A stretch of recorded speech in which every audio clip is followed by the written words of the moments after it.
嗱，我哋如果認為美元未跌完嘅話，金價就未升完。如果我哋認為美元呢個信用體系遭受到破壞，好似阿巴菲特講，佢唔知道以2年定係20年，冇人知道。咁如果係2年咪升2年，20年咪升20年咯，係咁簡單啫嘛。咁所以我覺得，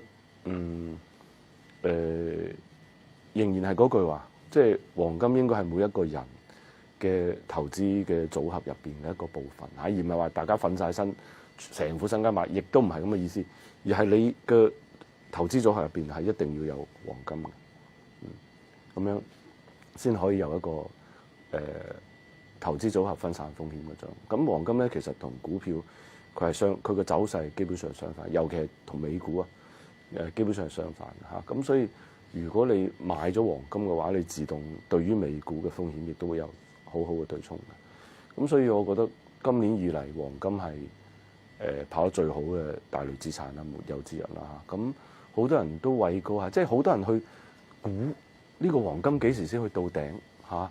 咁其實我覺得呢個邏輯好奇怪。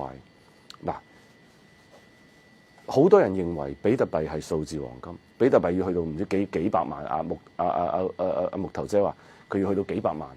OK， 咁如果你可以買數字黃金，點解你唔買真正嘅黃金咧？你點解要買一個黃金嘅平替品咧？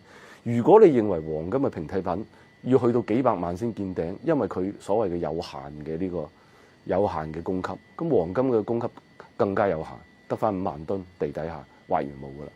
OK， 咁所以呢啲都係我覺得呢啲邏輯，即係整個市場嘅邏輯係好奇怪。即係如果你認為波動咁大、風險咁大嘅所謂嘅數字黃金都可以買嘅話，點解你覺得3000零蚊嘅黃金唔可以買咧？